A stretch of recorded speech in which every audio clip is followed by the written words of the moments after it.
Welcome, everybody. I'm Cindy Myers, and my website is yourenergyhealer.com. If you'd like more information about my services, all the other events that are coming up, we'll be going over those shortly. And then there's just a lot of other things on my website. So please feel free to check things out there. So before we get going, if you're having a medical emergency with your pet, please call your veterinarian. But what I can do is, especially since sometimes it's pretty hard to get into a vet right away, I can provide energy support, helping unblock any trapped emotions, get their energy flowing, clear their chakras. And a lot of times that can just help ease their discomfort and also just support their natural healing abilities. And then the other thing is actually, I'm not doing aggressive animals these days. So, but I'll be happy to help refer you to other places and give you some suggestions on where to go. But I won't be doing energy work on aggressive animals. For lots of different reasons. So, that's the one behavior that I really have a hard time helping people with. So it's just better that I refer them elsewhere. Okay, so yeah, let's talk about me in a little bit. Let's get right into the topic. So when your pet is having issues um, of different kinds of whether it's physical or emotional, energy is breaks down into all these. Well, let me back up in a second. Emotions can be broken down into energetic components.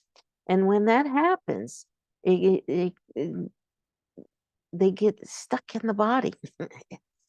they latch into certain areas of the body, and they can create a blockage of energy flow to those regions. And that's when the precursor to some physical issues, but they also can create behavioral issues because they usually trapped emotions are negative based emotions, which have a component of fear. And the fear is associated with the fight or flight response system. And that becomes a reactionary behavior. So, however they respond, when I talked about not wanting to work with aggression, it's because they get triggered, and they're for those pets that react in aggressive ways, that's the behavior that they have learned to to act upon when they're triggered. Some will run away and some freeze. So those two, the run and the freeze, I can work with more easily. We can interrupt it, and I can guide you to a better space. The aggressive behavior, because it's so reactionary, that unless you're working with a really good trainer and you have a consistent game plan to respond to, if you don't have that, then they're going to just go back into the aggressive mode at some point. Even when if I clear stuff and you get some relief, the pet isn't reacting for a while, that those emotions, it's like a threshold that they can build up, build up, build up some stressors, and then all of a sudden they exceed that threshold and they react. And so, we can't help but maybe we have a good pattern, and we get them contained and we have a nice habit going, and then they're not behaving badly, or they're not being reactive, and we get a little lazy. Right, that's just kind of human nature. But and we get less consistent in how to keep them contained, or whatever the however we work with them in helping resolve those issues. And after a while, poof, all of a sudden something triggers them and they react again, and then they can hurt somebody. So that's why it's really important to have somebody just really strong and solid to work with you, that can actually see what's happening too. When I'm on the phone with y'all, I just can't see what's going on, so I can't really help guide what you're doing versus what your pet is doing. And it's not that you're doing something wrong necessarily, it's just that our body language is doing something different, and they you have to be able to see it and catch it in the moment. If you're 5 seconds later, it's over. You're too late. So you need somebody right there that can really teach you how to respond to your pet. So long story in helping with aggressive issues, but it's very important to understand that those emotions, again, trapped emotions, fear-based emotions, are triggering the fight or flight response system. So they will choose to be the aggressive mode. They can choose to be in the run mode. They can choose to be in the freeze mode. And again, the freeze and the run mode, I can usually help guide you into interrupting that behavior where it's not going to cause them or you or anybody else harm. We can interrupt it and get them back contained. And the techniques that I teach really work well with helping that. And also, the animal has time to notice that, gosh, this feels better, to react and create the new habit. So when they have an aggressive one, it's because it's so fast, they don't get time to notice that, oh, if I choose this way, that feels so much better. So that's, again, it's really hard to change the aggressive behavior versus the freeze and the run behavior. And so again, when I go in and then work with your pets, I'm removing, I kind of like popping. I kind of see it as a bubble. These trapped emotions are, again, they're like energy, and they're like energy bubbles. And so I'm able to identify what the emotion is and then pop it. And that actual physical chemical that's in their body gets released, and it opens up their system. And then I communicate with them what we do want. And I work closely with you in helping you, one, identify what the issue is. And by communicating with them and listening to them, and I like to listen to your pet more than talk to them, but by listening to them and feeling what's going on in their body, but also trying to understand where the source of the issue is, then I can translate that, communicate it back to you, and then we can brainstorm on how to modify the situation. And a lot of times it's just releasing the trapped emotion and communicate to the pet what we do want them to do. For example, I have a recent client where the kitty was peeing in inappropriate places, and it was happening not consistently, but after guests came to stay that had dogs. And although very cat savvy, dog savvy cat, and wasn't afraid of the dogs, it was still very upset that these dogs were in their space. And right afterwards, to show the displeasure of not being notified ahead of time that these other beings were coming and staying overnight. How dare they? Was how they kind of felt about it, that they showed their displeasure by being in these inappropriate areas.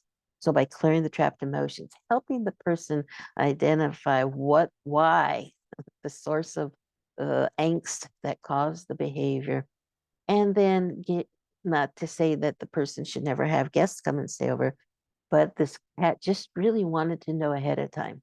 So I taught her how to communicate ahead of time in a way that this cat could understand it, what was going on. And that usually does wonders when we can just communicate to them ahead of time what the heck is about to happen. They don't like surprises, especially a lot of animals really like their routine. And if that routine is disrupted, it can be really upsetting to them.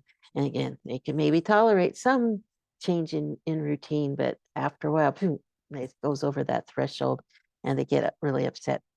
I found now quite a bit of time has passed from that we're settling into a new routine since the pandemic kind of eased off. But in the beginning, when folks started going back to work and doing more stuff away from home, that was when a lot of these pets had issues, even ones that you had before the pandemic. They were starting to have issues as soon as people started going home, back to work and leaving the home more, or on vacations and doing stuff. But the ones that is, and especially the ones that were the pandemic pets, the ones that were brought into the home during the pandemic and had never experienced their people leaving, and then they were leaving. And a lot of them were rescue animals, so that really pushed their abandonment button, something fierce. So I got a lot of calls, a lot of issues coming up. But there were, the trainers in particular were calling them pandemic pets because and in the beginning of the pandemic, I remember very clearly a lot of people were really concerned about their pets and were reaching out to me, worried that because they were home all the time, that that their pets might be feeling stressed out by them being home. And I went, no, your pets are fine. They love having you home. Call me when the pandemic lifts and you go back to work. And boy, was I right. So again, it follows that anxiety, those trapped emotions, and the behaviors started coming out because people started going back to their routines, and their pets were going, "What the heck? Why are you leaving me? Why are you abandoning me? I don't understand." So being able to clear those trapped emotions and communicate to them what's really happening, that you're coming home to them, it's all good. It's just a new routine. And I'm starting to see that is settling down. I'm not getting quite as many issues from that anymore as I did. Although I'm getting more because you're going on more vacations. So now, because they were handling the day to day, going back to work stuff, but you're coming home in the evening. But the ones that are starting to go away for multiple nighttime sleeps, that's pushing their buttons.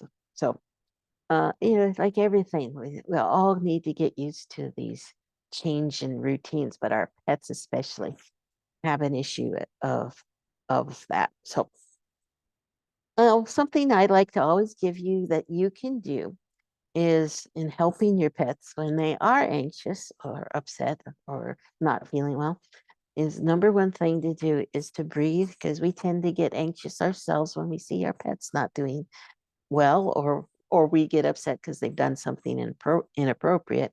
So we need to calm ourselves down. So breathing helps do that. And then I like to be very careful what I choose to communicate to them in my mind.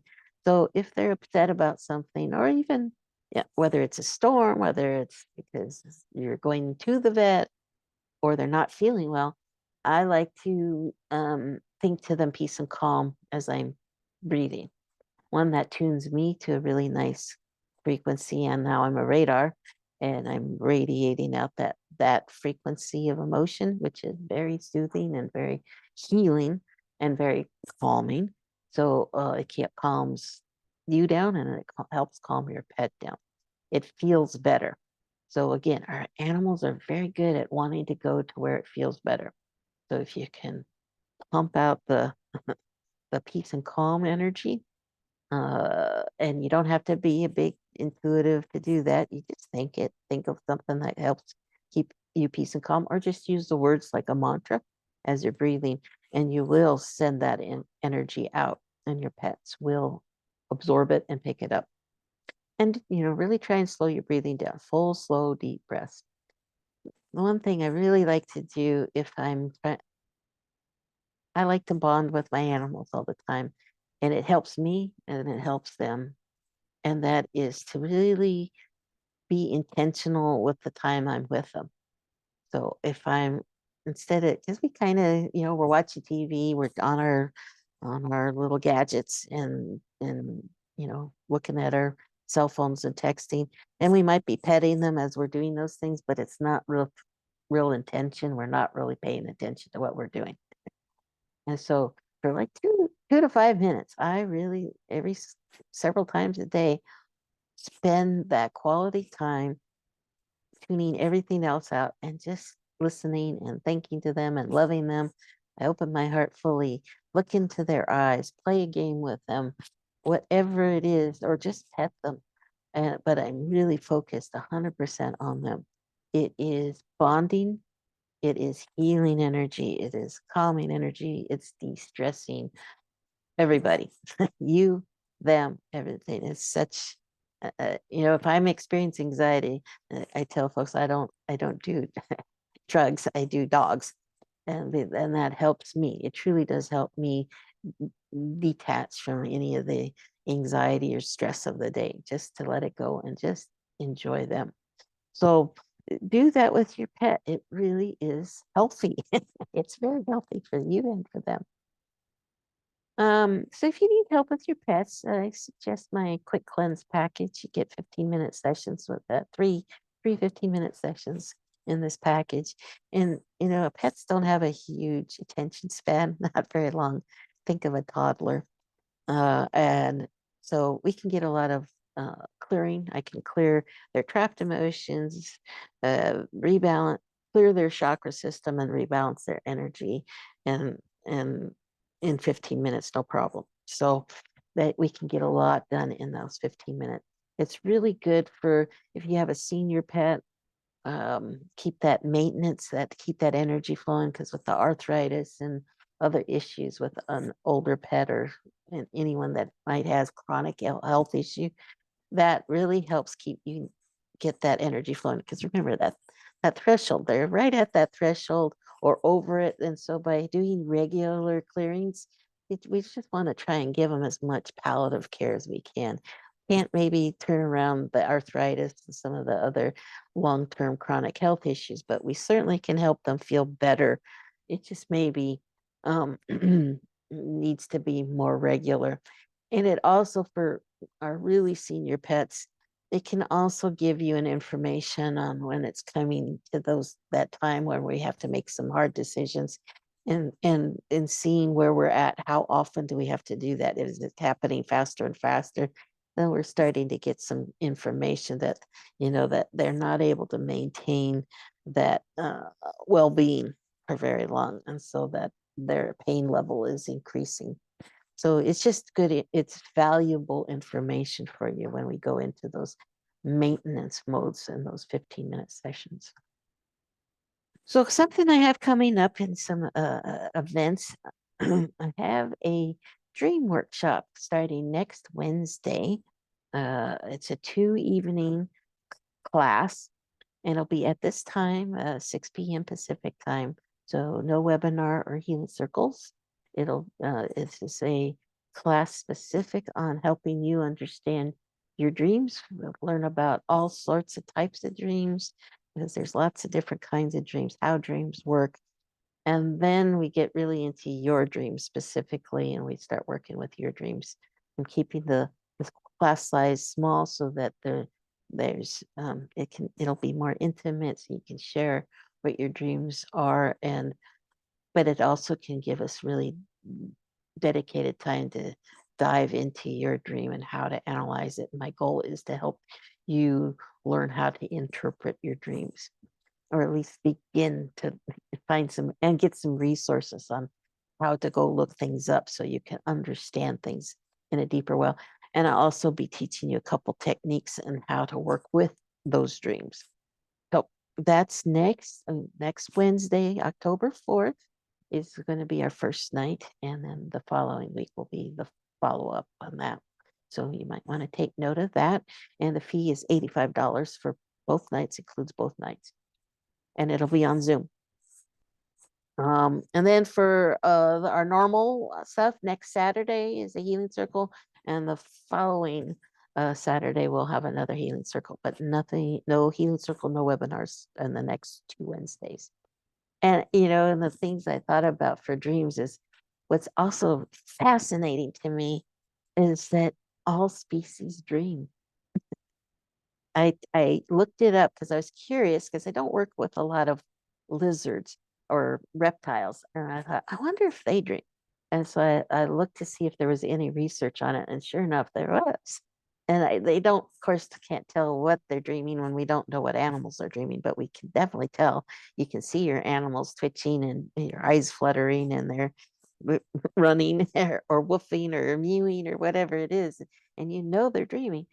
But I wasn't sure if reptiles did. And sure enough, they were able to tell that they went into a dream, that frequency range that is the dream state. So I thought that was so fascinating that all species then are capable of dreaming or needing to dream. And it's a need, it's a physiological need. It's such an important aspect to healing. It really is. It's probably one of the most important aspects to healing. children when I was working and interning as a studying to be a therapist. I worked a lot with children, and so they would share their dreams because, especially ones that had some recurring nightmares, and that was just a clue of a wealth of information from them because they didn't have the language yet to express what was going on behind things. So they'll be able to tell me their dreams, and I was able to interpret and understand what the imagery was that was upsetting them, that was the source of the problem, and help guide them and give them exercise and techniques to work through it. And then with adults, I was also able to help them with their dreams as well, because the dreams are our subconscious talking to us every single night. So it's just a wealth of information to help open up to our higher self and our authentic self. That's what our subconscious is trying to do every single night, if whether we remember the dreams or not. So dreams are really, really important. And I hope you join me for that. And if you have any questions, just reach out to me. I'm happy to answer anything about it or after I end this webinar, which is right now. I'll open it up to you. If you have any questions, I see more folks hopped on. Welcome, everybody. Any questions on the webinar or the workshops or any services? If not, I will open it up to the demos and see. I'm going to start with the first one that sent me pictures. So Michelle is on. If you could unmute yourself. I have Roy and Holly here. Hello. Hi. Hi. Well, as you know, Holly passed away. Yeah. And, but I'm just curious how Roy is doing. He's seems to be pretty clingy, but I just kind of wanted to get a little after. Okay. Yeah, I know I talked to him, I think, right after, but it's sometimes it takes a while for Yeah, it's about 6 weeks now. the reality and like we said, there's in a loss, that's a change in routine, a highly undesirable change in routine, but it does change their dynamics because you don't realize sometimes how connected, even if they're not particularly close, there's still an energy about it. And sometimes they take a leadership. And I think Holly was more a leader in your household. And Oh, so yes. and so that can create a little more anxiety for the pet that is left behind. So let me check in on Roy. Is he raising his paw at all? No, but the Good. other thing that's strange is that he has never meowed ever. And she used to be the one meow all the time. And now he's starting to talk. No? All of a sudden, not a lot, but he has been meowing a little bit. So it's like she's not there to talk for him anymore. Yeah. 5 years Get the old and he's attention. never meowed. Wow. He has a voice. But he's not lifting his leg. No, he isn't. Okay. So that's one of his signs that he needs something. So it's a good sign that he isn't lifting his leg. Right. It's a front leg that for folks listening in. It's not that he's lifting his leg to go to the bathroom. No, I thought it was injured. Yes, we thought he had an injured leg, and it was more, hello, I need help. I need emotions cleared, please help. Or clear for mom. Oh, his neck is a little out, a little achy. Let's clear that.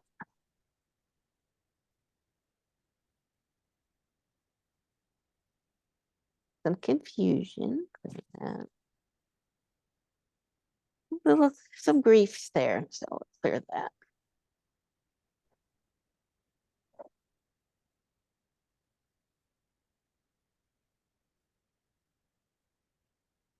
Little sadness, but clearing that.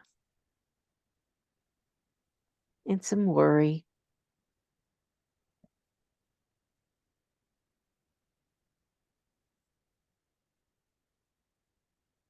Okay. But he kind of does enjoy having you to himself. Follows me everywhere now. Yeah. Okay. Uh,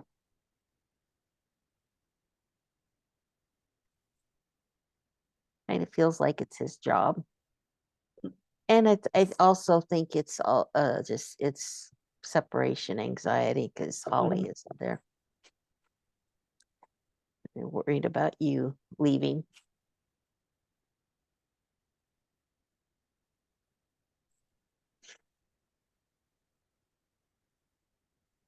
So when you go out of the house, do you leave any like TV or music on or anything like that? Just usually a light. I don't usually leave music or TV on. Should I? Maybe Okay. because the quiet kind of because he had Holly there before Mm-hmm. that made some noise or was just the presence there. And so Mm-hmm. when you go to the grocery store or run errands or whatever and you're gone for, outings, the silence really kind of unnerves him a bit. Okay. So, if you listen to music or anything regular, just leave it on. Mm-hmm. And he might like, I don't know if there's a kitty channel that you can access. Try it with him. He might like it because I think he's missing a little bit of the interaction, even though I don't think they were particularly close. Mm-mm. He Uh, tried to play with her, but she wouldn't have anything to do with it. yeah, so I think he's kind of missing a little bit of that interaction. Mm-hmm. So he might get it watching an iPad kitty or some mouse or something. Well, that was my other concern is I'm thinking about getting another cat. As soon as I get healthy enough. And I'm just wondering how he's going to deal with it because she didn't deal with it well and how he would deal with another tinier one. But he's also only 5 and she was 12. Yeah, I think he might do okay. Again, it has to be the right one. Mhm. So, um, he might because he's just a little more. He's got that playful energy, Yes, and he he was. kind of misses a companion. Mhm. I think that was the problem he had with Holly was that he really wanted to be close, but she wouldn't let it. Mhm. So He if actually he found another found one, toy. yeah, if he found someone that was more engaging, he'd probably really enjoy it. I don't think he'd feel competitive, not like she was Yeah, more territorial.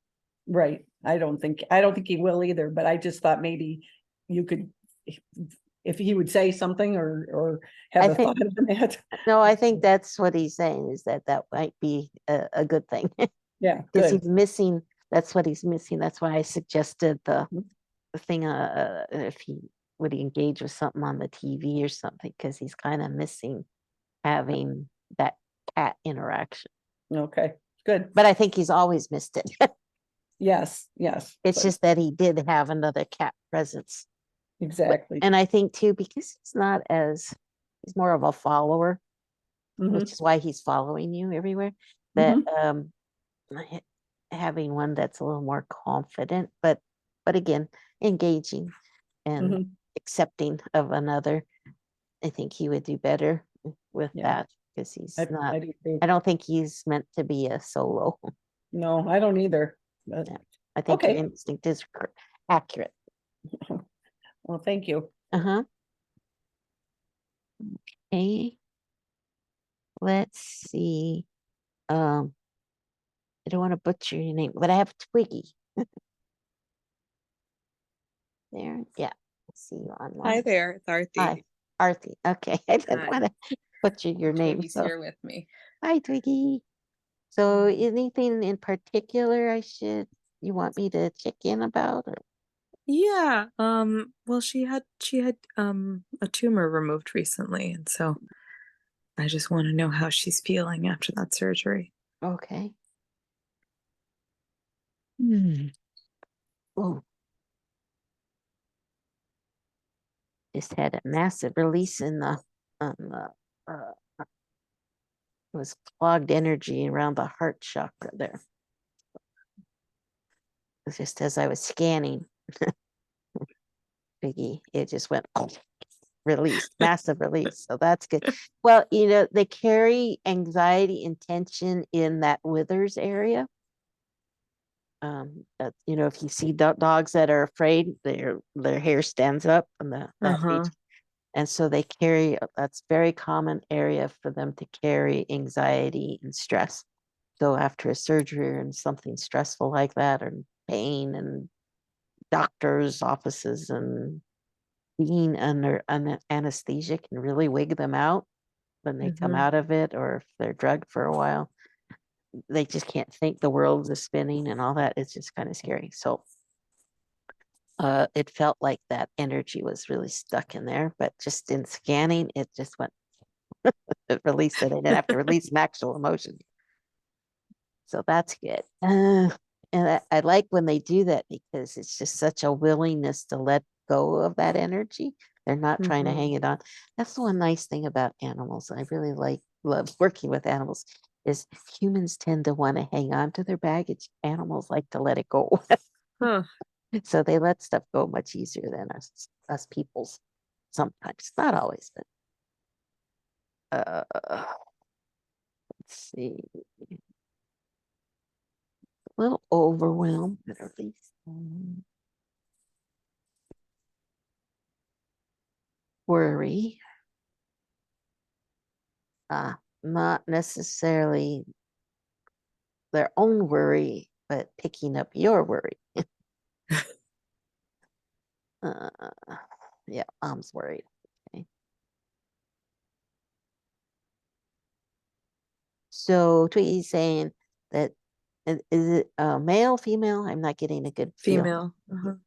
I'm not getting that she's feeling.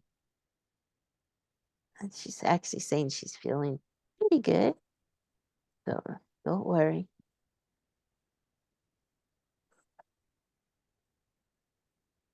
And I see that she's on a leash. Is she really enjoy her walks and stuff like that?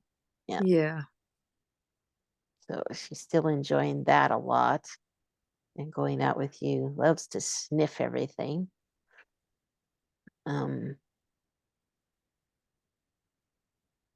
Is there a squirrel in your area? Or Maybe some rats under our deck.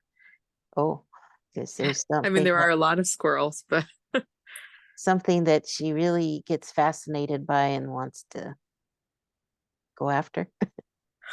Is that she's had a deck project recently, which I've been wondering why she keeps living under the deck. yeah. She's waiting for them to come out. And they don't want to come out when she's there, which is a good thing. But yeah, their nose is super, and I suspect her nose is incredibly good. So she knows that they've been there under the deck and smelling them. So she's kind of waiting. She's just waiting to pounce. I don't know. Is she a good hunter? She's good at rolling in things. Okay. Oh, gross. Oh, I hate when they do that. Oh. What did you get into now? Yeah, she had 2 bouts in 2 days. Yeah.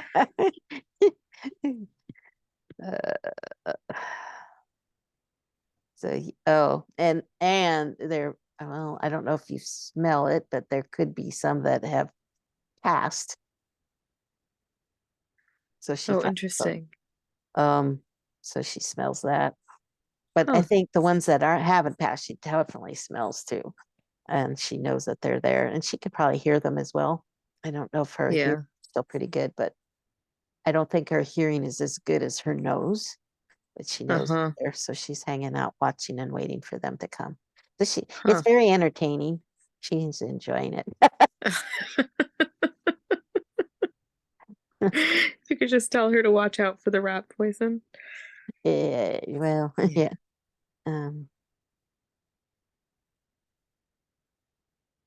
Definitely want to keep that out of her reach. 'Cause, Yeah. again, her nose will pick that up. Uh,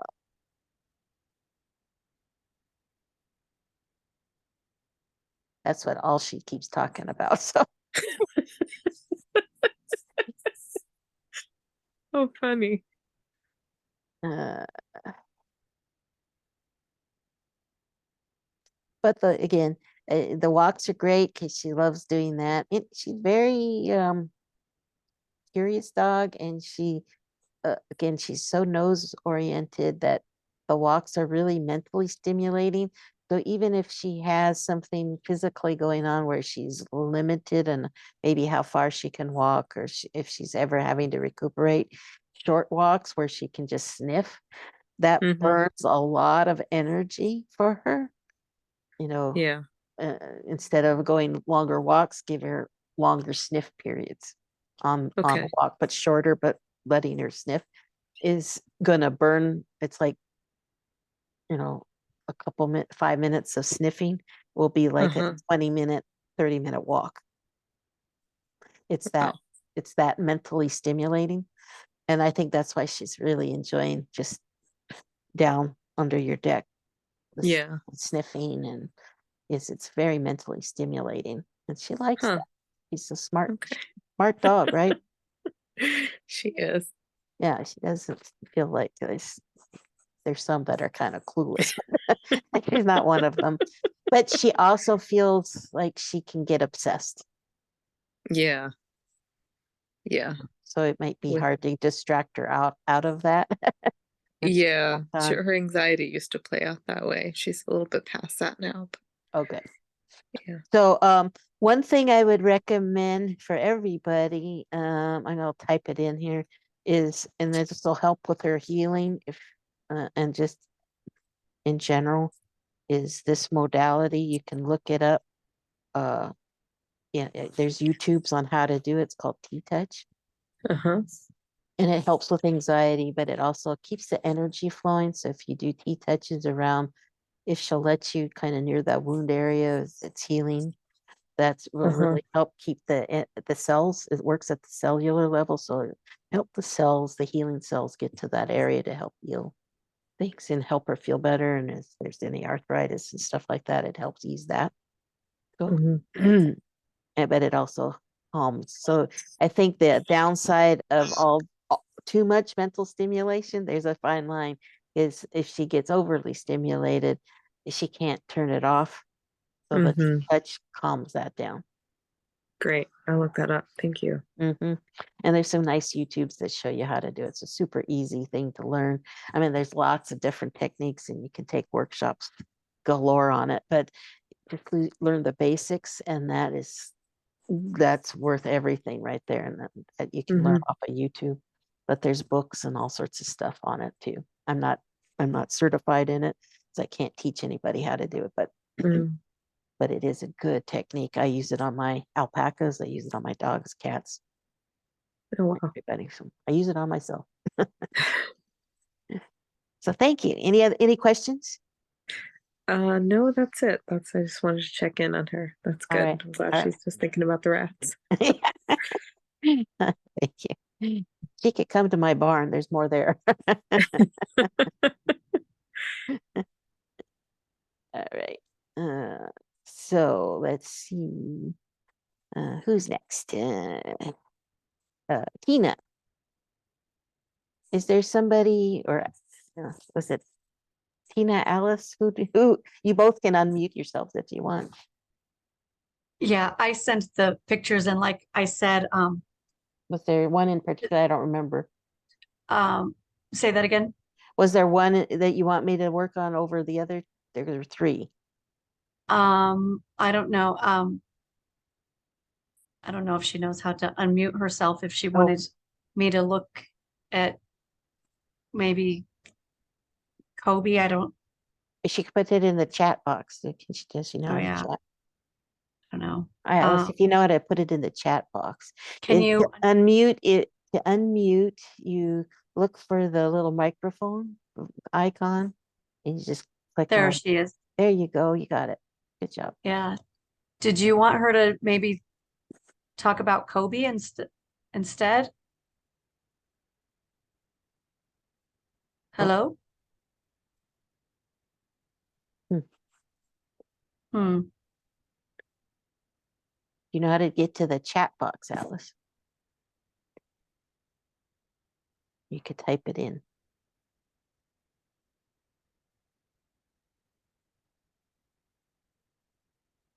I don't know.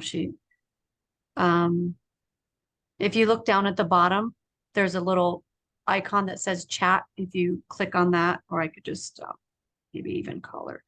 But like I said, each one of them has different things going on. Okay. Um, Well, so I let's don't know. start with Kobe, Okay. Oh, as you mentioned Kobe. yeah. And you said he was up there, right? He was elderly? Yeah, well, he's I think we determined he's probably about 12. Oh, okay. He's not one of the older ones then. No, he's not one of the older ones. Let's see if I can maybe. I can't see the chat box, so somebody, if she Yeah, does get on there, read it to me. Okay. okay. No, I was just interested about Kobe and his coffee. Okay, and what in particular is there going on with Kobe? Oh, He had are you on the computer? Can you? yeah. Okay, let me. Sorry. Okay, is that better? Yeah, a little bit. Some feedback, but that's okay. Oh, he has He has what? Okay, are you hearing her from my phone? From my. Probably. Okay, let me. Okay. Go ahead and see if that works. okay. Okay. Kobe has a collapsing trachea. Oh, okay. It's just getting worse. He has really bad cough. Okay. So again, that T-touch is something you want to check out because that can help calm that area down. Because then when it gets anxious and all that, it just tightens up even more so. Because if you can't breathe and it gets scary. So let me clear some of the anxiety.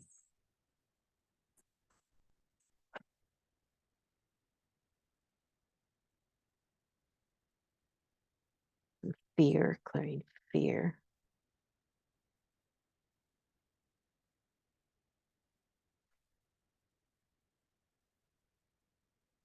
Let me clear the throat chakra.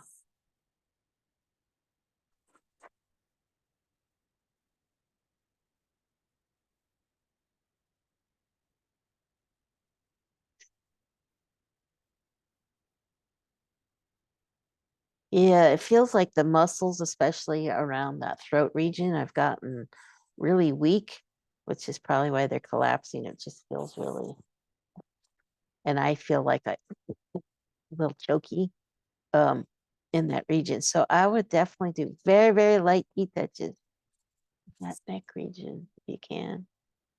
Keep doing heat touches in that throat region. And again, it has to be super light because any pressure there will make them be uncomfortable. So it has to be just as light as you can. Doing touches as light as you can in that throat region. You might even use the back of your hand versus your fingers. Use the back of your hand. I just felt like that would feel better than the fingers. Because when you do the fingers, it almost feels like you're going to choke somebody. But if you use the back of your hand, you can't touch, you can't grab them. So it just feels safer. So try that. And you can, or just a little, because he's a little guy, like your fingernails. Very light. And that will, I think, help him feel, again, that we're trying to keep that energy flowing and calming. And then do the T-touches. I would work his ears if he'll let you do his ears, go in the ears and do T-touches in the back, behind the ear. And there's a notch. I know we all have it, but it's also like an acupressure point. So if you do the T-touches back there, that's very calming. And so you just do some circles in back there, but the more you can do in the ears, that's very relaxing and soothing. It just feels like anything in that head. If you can do some light touches, little, you could even kind of get that scalp to move a little bit, because all the muscles, and then in the cheeks too, because they're all kind of come down, right? Your neck muscles, all of it back there, they get, you want to kind of, it's almost exercising them a little bit, because there's a lot, just feels like a lot of tension in that region in his head. So just doing a lot all over his head, if he'll let you. Again, especially when you have an issue like this where you don't want to introduce any anxiety, because that'll make him get all choky. So you want to go to where he likes it. And I always let them leave. If they want to leave, let them go. Because one time, they'll tell, either they're telling you they've had enough or they just need a break. So listen to that. But a lot of times, and it may progressively get more time. When you first do it, they might go, that's weird. And I go, okay, I'm done. And just, a few seconds and they take off, but build up to it. So it's one of those things that can slowly build up that energy. And then it creates a Pavlovian response, because they go, oh, that feels really good. So as soon as you start, they go, oh, yeah. And they'll get into it. And they may even come over and ask for it. So that's the goal too. The ultimate goal is when they come over and they look at you a certain way, or they're kind of coughing and they run to you. Now they know that, oh, those touches help. Okay. Righty. Any other questions? I know you had the other two. You're muted, Tina. I can hear you. I heard her responding to you saying that she could do that. I have her on the phone. That's why it's kind of echoing. I think that her microphone for some reason isn't connecting to her computer when she's unmuted. So, okay, no problem. So it worked. We made it work out. right. So, anything else then?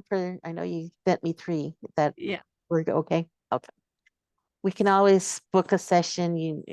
I sent you information on that, so we Yeah. Yeah. can do that and get into more detail with that. All righty. Anybody else have any questions before we get going? So I'm going to stop recording.